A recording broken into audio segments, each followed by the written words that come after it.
UBT के बागी सांसदों की मुश्किलें क्या बढ़ेंगी?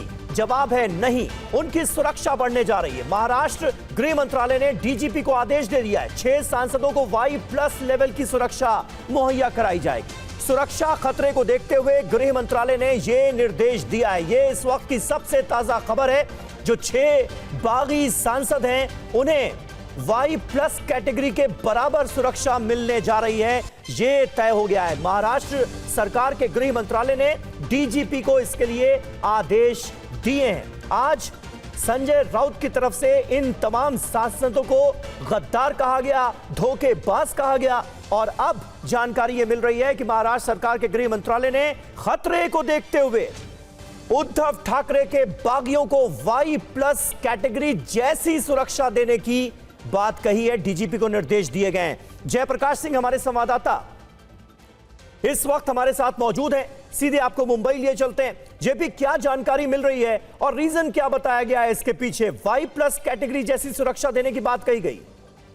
जी बिल्कुल, देखिए Sameer, Maharashtra state intelligence department की तरफ से ये जो है सभी जितने भी joint police commissioner, additional commissioner, जितने भी एसपी हैं, जहां जहां पर ये 6 सांसद बिलोंग करते हैं जिन जिलों से, वहां के एसपी को भी ये इत्तला कर दिया गया है कि इन सभी सांसदों के घरों पर, दफ्तरों पर जो है कड़ी सुरक्षा लगाई जाए। और ये सुरक्षा इसलिए लगाई जाए क्योंकि जैसे ही आज संसदीय दल की जो बैठक हुई उद्धव बाला साहब ठाकरे की शिवसेना की, वहां ये 6 सांसद नहीं पहुंचे, उसके बाद एक थ्रेट का जो है मैसेज भी घूमा, क्योंकि इनके पुतलों को जलाया जाना शुरू कर दिया। अलग अलग जिलों में कार्यकर्ता नाराज होने शुरू हो गए, इनके पुतलों पर चप्पलों की बरसात शुरू कर दी गई और अलग अलग ऐसे विजुअल्स आने शुरू हो गए। और कुछ नेताओं ने धमकी भी दी, जिसके बाद संजय देशमुख जो यवतमाल जिले के सांसद हैं, संजय दीना पाटिल जो मुंबई नॉर्थ जिले के सांसद हैं, इसके अलावा जो नागेश अस्टीकर हैं, हिंगोली जिले के सांसद हैं, ओम राजे निंबालकर धाराशिव जिले के सांसद हैं और भाऊ साहेब वागचौरे शिरडी के सांसद हैं, इन सभी 6 सांसदों के घरों पर, दफ्तरों पर सुरक्षा बढ़ाए जाने का आदेश जारी कर दिया गया। और जयप्रकाश, संजय राउत को हमने सुना था, उन्होंने कहा था कि ये जो सांसद गद्दार हैं, जिन्होंने धोखा दिया है, वो अगर अपने इलाकों में जाएंगे तो इनको फौज लेकर जाना पड़ेगा। क्या ये भी एक रीजन हो सकता है? जी जी बिल्कुल बिल्कुल। देखिए समीर, कई नेताओं के बयान आए हैं, संजय राउत का बयान आया है, अलग अलग जिला संपर्क प्रमुखों का बयान आया है, शाखा प्रमुख जो होते हैं अलग अलग उद्धव बाला साहब ठाकरे की शिवसेना के, उनके भी बयान आ रहे हैं। वायरल मैसेजेस घूम रहे हैं कि अगर आप इस जिले में आएंगे तो फिर आपके खिलाफ जो है क्या होगा, आपकी गाड़ी को जला दिया जाएगा। जैसे अगर मैं बात करूं धाराशिव के जो सांसद हैं ओम राजे निंबालकर, उनको लेकर एक वायरल वीडियो है किसी कार्यकर्ता का जो कह रहा है कि तुम्हारी गाड़ी सहित तुमको जला देंगे। तो ऐसे वीडियोस जब वायरल होने शुरू हो गए, इनके पुतलों को फूंका जाना शुरू कर दिया गया, इनके खिलाफ प्रदर्शन शुरू हो गया इनके जिलों में जहां से ये सांसद हैं, उसके बाद ये कॉल लिया गया है महाराष्ट्र सरकार की तरफ से। ये बहुत महत्वपूर्ण डेवलपमेंट है जिसके बारे में हमारे सहयोगी जयप्रकाश सिंह हमें जानकारी दे रहे हैं। महाराष्ट्र सरकार के गृह मंत्रालय का ये फैसला है। संजय राउत की एक धमकी सामने आई थी। संजय राउत की तरफ से कहा गया था कि फौज लेकर जाना पड़ेगा अगर अपने इलाके में जाएंगे ये बागी सांसद,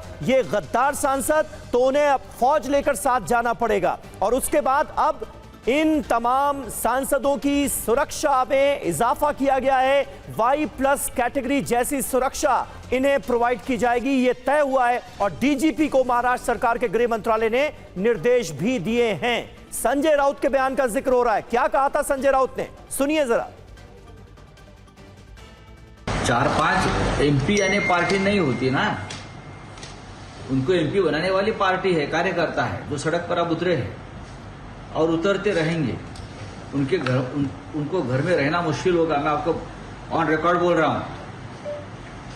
अपने चुनाव क्षेत्र में जाकर दिखाइए, वो अगर जाएंगे तो वहां भारत की सेना लेकर जाना पड़ेगा, फौज। सर कोर्ट का भी रुख करेंगे? तो देखेंगे, कोर्ट 4 साल से अगर कोर्ट ने हमें अगर फैसला दिया होता तो ये नौबत नहीं आती। उसमें जो हो रहा है उसमें गुनहगार सुप्रीम कोर्ट भी है। देश में लोकतंत्र का जो धज्जियां उड़ा रही है ना, उसमें सबसे पहले गुनहगार देश का सुप्रीम कोर्ट है और देश का चुनाव आयोग है। अयोध्या में मुख्यमंत्री योगी आदित्यनाथ के कार्यक्रम से अब चंपत राय को दूर कर दिया गया। वो दूर रहेंगे। 19 जून को सीएम के कार्यक्रम से दूर रहने के निर्देश दिए गए। जिला प्रशासन ने किसी और शख्स को नामित करने के लिए कहा है, यानी चंपत राय की जगह कोई और शख्स होगा जिसे नामित किया जाएगा। सीएम के पूजन के दौरान चंपत राय मौजूद नहीं रहेंगे। चढ़ावा चोरी के मामले में चंपत राय पर सवाल उठे थे और अब ये एक बड़ा डेवलपमेंट सामने आ रहा है। चंपत राय को प्रशासन की तरफ से निर्देश दिया गया है कि सीएम के कार्यक्रम में आप मौजूद ना रहें, उनकी जगह कोई और शख्स मौजूद होगा जिसे यह जिम्मेदारी दी जाएगी। चंपत राय को प्रशासन का जो निर्देश दिया गया है वो हम आपको दिखा रहे हैं। मुख्यमंत्री जब भी श्री राम जन्मभूमि मंदिर में जाते हैं, पूजन अर्चन करते हैं, तो उस दौरान चंपत राय आमतौर पर मौजूद होते थे। कोई भी गणमान्य शख्स अगर वहां पूजा अर्चना के लिए पहुंचता है तो चंपत राय मौजूद होते हैं। लेकिन राम मंदिर बनने के बाद से अब तक यह पहली बार हो रहा है जब प्रशासन की तरफ से निर्देश जारी किया गया है कि चंपत राय वहां मौजूद ना रहें, सीएम के साथ ना दिखें, उनकी जगह उनका कोई प्रतिनिधि वहां पर मौजूद रहेगा। पंकज चतुर्वेदी हमारे संवाददाता इस वक्त हमारे साथ मौजूद हैं। पंकज, जिस तरह से चंपत राय पर भी सवाल उठे, एसआईटी ने उनसे पूछताछ की और उसके बाद अब प्रशासन का यह रुख कि सीधे सीधे मुख्यमंत्री के साथ वो ना दिखें, प्रोग्राम में शामिल ना हो, ये निर्देश दे दिए गए। क्या रीजन इसका बताया जा रहा है? देखिए, पिछले कई दिनों से मंदिर में जो चढ़ावा था उसके चोरी के जो आरोप लग रहे थे, कई सारी कर्मचारियों से पूछताछ हुई और कुछ ऐसी बातें निकल के आई जिसपे चंपत राय जो ट्रस्ट के महासचिव हैं उनके ऊपर भी आरोप आए। तो एसआईटी की टीम जो जांच के लिए गठित की गई थी वो उनसे पूछताछ की, अलग अलग जानकारी जुटाई, क्योंकि चंपत राय पे भी गंभीर आरोप है। इससे पहले जमीन को लेकर के जो संजय सिंह है, आम आदमी पार्टी के सांसद, उन्होंने लगाए थे, कई करोड़ों का हेराफेरी के आरोप लगाए थे। हालांकि उनकी तरफ से सफाई दी गई थी, लेकिन ट्रस्ट के मुद्दे पे मुख्यमंत्री योगी आदित्यनाथ जा रहे हैं, एसआईटी का गठन है। ऐसे में सीएम ने दूरी बना ली है। मुख्यमंत्री कार्यालय से बाकायदा डीएम जिला प्रशासन को निर्देश दिया, क्योंकि इनके ऊपर आरोप है, एसआईटी जांच कर रही है और शायद यही कारण है कि सीएम ने उनसे दूरी बना ली है कि एसआईटी जांच प्रभावित न हो। दूसरी तरफ गंभीर आरोप है और कई सारे जो ट्रस्ट के सदस्य हैं, चाहे वो अनिल मिश्रा हो, गोपाल राव हो, सबसे पूछताछ बारी बारी हो रही। अनिल मिश्रा चूंकि बाहर थे, अब उनसे पूछताछ होगी। लेकिन सबसे जो ताकतवर व्यक्ति थे चंपत राय, कोई भी वीवीआईपी दर्शन करने के लिए जाता था तो वहाँ मौजूद रहते थे। और पहली बार जब सीएम जा रहे हैं तो चंपत राय नदारत होंगे, यानी चंपत राय पे जो आरोप लग रहे हैं वो और एक तरीके से सीएम के साथ नहीं दिखेंगे। जिला प्रशासन ने उनको बकायदा लिखित की गई है, कोई अपना प्रतिनिधि नियुक्त करें जो सीएम के साथ रहेंगे। ये सीधे सीधे निर्देश दिए गए हैं सीएम कार्यालय की तरफ से। बहुत शुक्रिया पंकज आपका हमारे साथ जुड़ने के लिए। पंकज चतुर्वेदी हमारे संवाददाता जो जानकारी दे रहे हैं वो बहुत अहम है कि मुख्यमंत्री योगी आदित्यनाथ पहुंचेंगे, लेकिन पूजन अर्चन के दौरान राम मंदिर ट्रस्ट के महासचिव चंपत राय, जो कि हर बार उनके साथ दिखते थे, इस बार नहीं दिखेंगे। प्रशासन ने साफ कह दिया है कि आपको अपने प्रतिनिधि का नाम बताना होगा और वो प्रतिनिधि ही मुख्यमंत्री योगी आदित्यनाथ के साथ नजर आएंगे, आप नहीं। और आइए अब अपनी रिपोर्ट की तरफ आगे बढ़ते हैं। ईरान से एमओयू पर डोनाल्ड ट्रंप ने क्या बयान दिया है? मैं हर्बर्ट हूवर नहीं बनना चाहता, ये डोनाल्ड ट्रंप कह रहे हैं। एमओयू नहीं होने पर आर्थिक तबाही आ जाती, हर्बर्ट बनता तो वैश्विक मंदी आ जाती, ये कहा है डोनाल्ड ट्रंप ने। यानी डोनाल्ड ट्रंप ये बताने की कोशिश कर रहे हैं कि देखिए, इस वक्त इस समझौते पर, इस डील पर, इस एमओयू पर साइन करना कितना जरूरी था।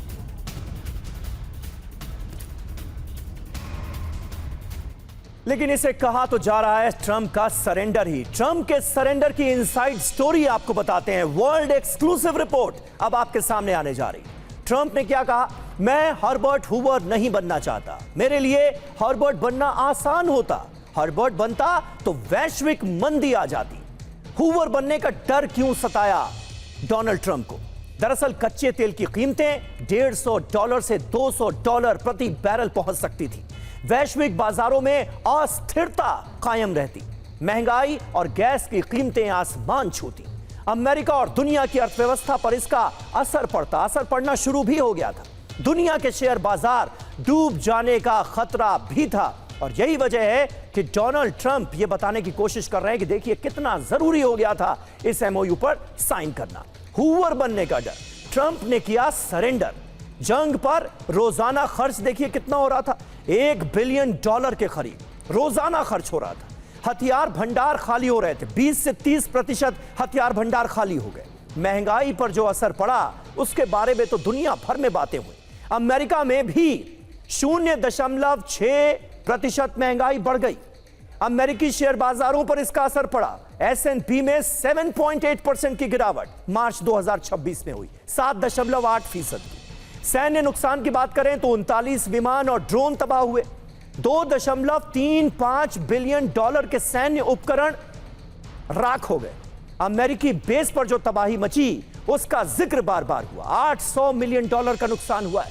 अमेरिकी बेस पर ईरान ने जमकर बम बरसाए। खाड़ी देशों में जो अमेरिकी बेसेस हैं वहां पर जमकर हमले हुए और इसका सीधे सीधे नुकसान अमेरिका को झेलना पड़ा।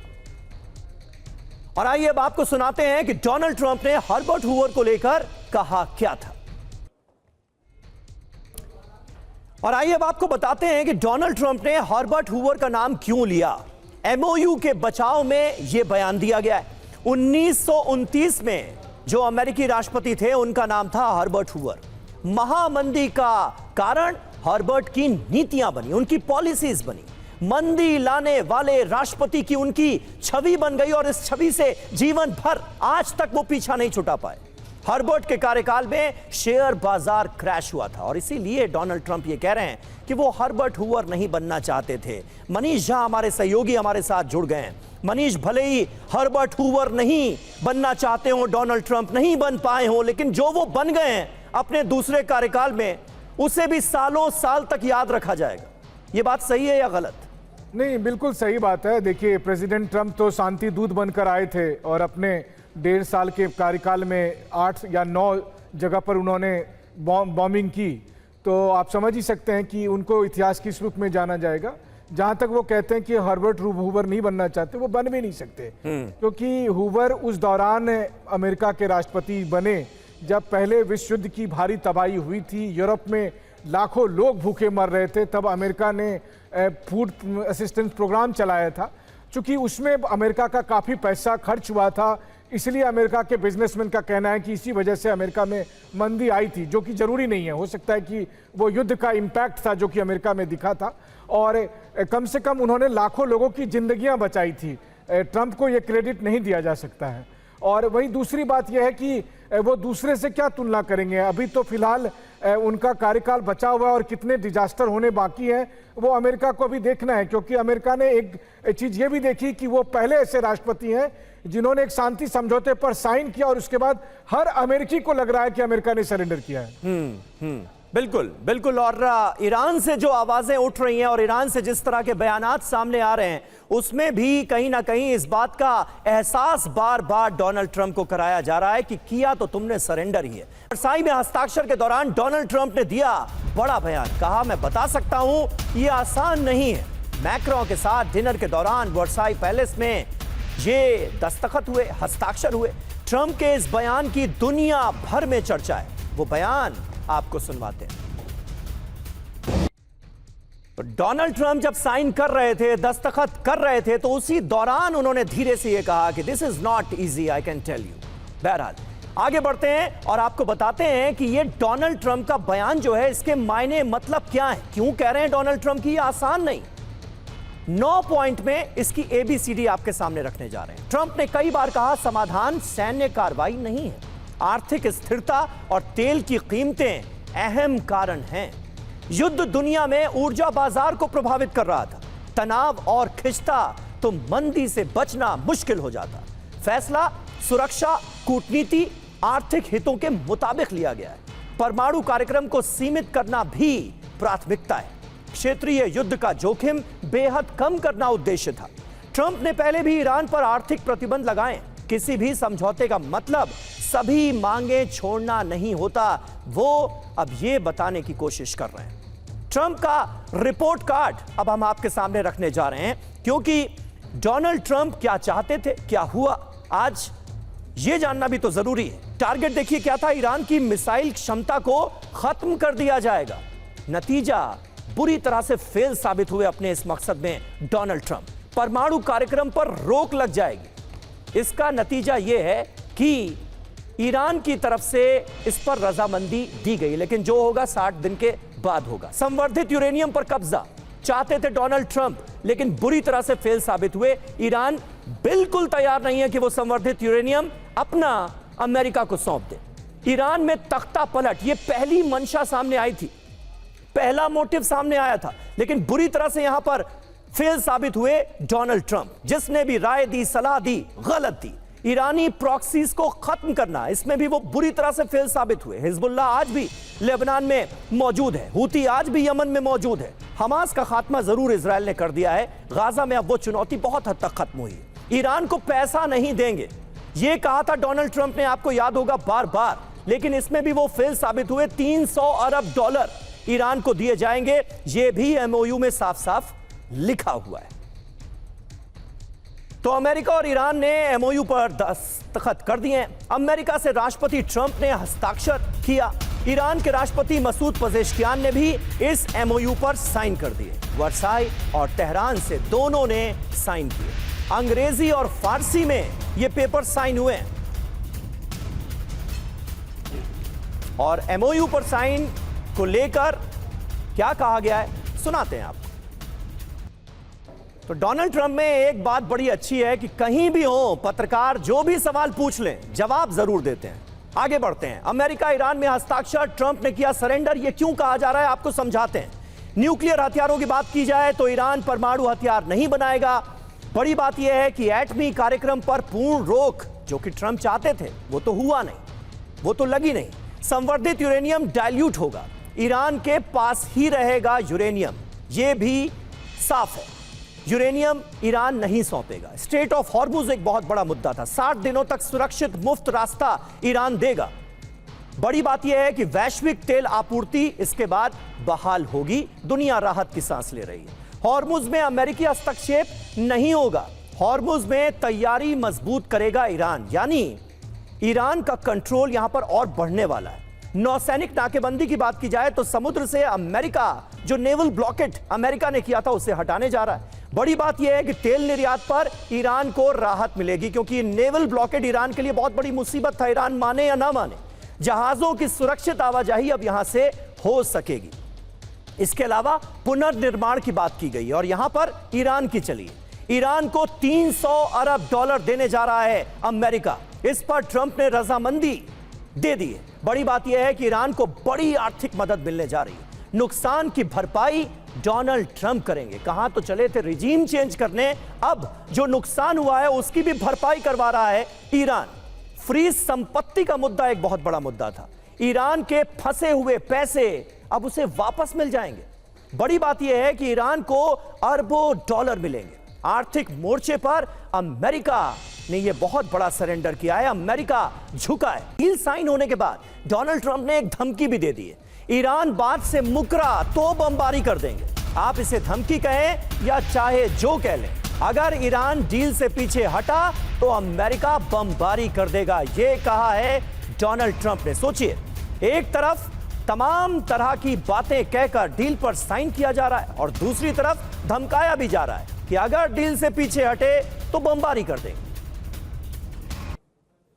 और आइए अब आपको बताते हैं कि वर्साई पैलेस में हुई डील का ऐतिहासिक महत्व क्या है। 1919 की याद क्यों आ रही है? 1919 में क्या हुआ था ऐसा? प्रथम विश्व युद्ध औपचारिक रूप से खत्म हुआ था। जर्मनी को युद्ध के लिए दोषी ठहराया गया, जर्मनी पर युद्ध का हर्जाना ठोका गया। संयुक्त राष्ट्र संघ की इसी के बाद स्थापना हुई। 2026 में, यानी अब क्या हुआ है, ईरान और अमेरिका की जंग खत्म हुई है। ट्रंप ने जंग खत्म करने की डील पर हस्ताक्षर किए, साइन किए एमओयू पर। ईरान को क्षतिपूर्ति के लिए $300 अरब दिए जाएंगे, यह कहा गया है इस एमओयू। ईरान परमाणु बम नहीं बनाने पर सहमत हुआ है, वैसा इससे पहले भी वो कई बार कह चुका है। ईरान ने जब एनपीटी पर साइन किया था तो उस वक्त से लेकर ईरान का स्टैंड यही है कि वो परमाणु बम नहीं बनाएगा। बहरहाल, ईरान के सांसद मलेक शरियाती का एक बयान आया है, ट्रंप के हस्ताक्षर की कोई गारंटी नहीं। शरियाती ने कुरान की एक आयत का भी जिक्र किया है।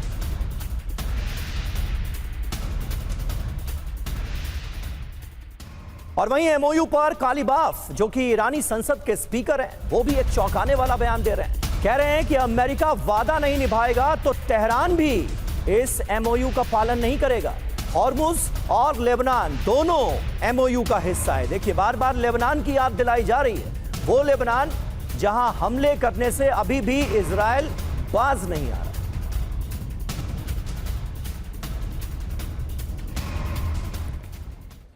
तो ट्रंप का हस्ताक्षर क्यों गारंटी नहीं है, यह बयान क्यों दिए जा रहे हैं? कालीबाफ ने कहा है कि अमेरिका वादा नहीं निभाएगा तो तेहरान भी समझौते का पालन नहीं करेगा। इसका मतलब क्या है? अमेरिका के लिए वादे पूरे करना जरूरी है। वादे पूरे नहीं हुए तो ईरान भी शर्तें मानने के लिए बाध्य नहीं है, यह बताया गया है। ईरान इस समझौते का एक तरफा पालन नहीं करेगा। जैसा जवाब वैसी कार्रवाई की नीति होगी। टिट फॉर टैट की पॉलिसी।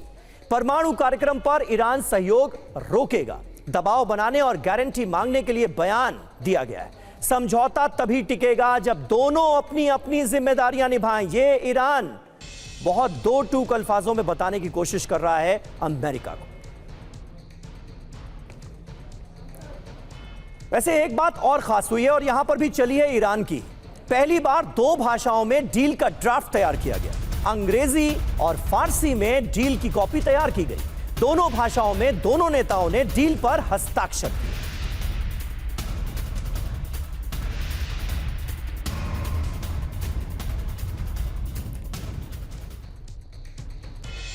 तो अब ऐसा क्यों हुआ? 2 भाषाओं में 2 लैंग्वेजेस में अमेरिका और ईरान की यह डील क्यों तैयार की गई? इसकी इनसाइड स्टोरी आपके सामने अब रखने जा रहे हैं। अंग्रेजी और फारसी भाषाओं में डील की कॉपी पर हस्ताक्षर किए गए। ईरान ने 2 भाषाओं में, जी हां, ईरान ने 2 भाषाओं में डील तैयार करने पर जोर दिया था। ईरान को डर था कि इंग्लिश के अनुवाद पर विवाद ना हो जाए। दोनों पक्ष अपने अपने हिसाब से कहीं इसका मतलब ना निकाल लें और इसलिए ईरान की तरफ से यह कहा गया था कि दोनों भाषाओं में डील होनी चाहिए, दोनों पर दस्तखत होने चाहिए और यह बात भी मानी गई। अंग्रेजी और फारसी दोनों भाषाओं में होने से अब कहीं कोई विवाद नहीं है। जो है वो साफ साफ लिखा है ब्लैक एंड व्हाइट में, दोनों भाषाओं में। ईरान ने सावधानी क्यों बरती?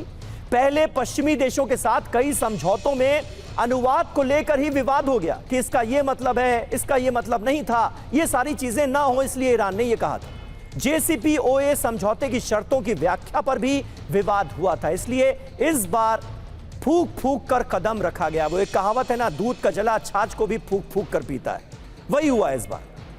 आगे बढ़ते हैं। ट्रंप और नेतन्याहू के बीच टकराव और ज्यादा बढ़ गया है। इजराइल पर राष्ट्रपति ट्रंप का बयान आया है, हम बड़े पार्टनर, वो बहुत छोटा पार्टनर।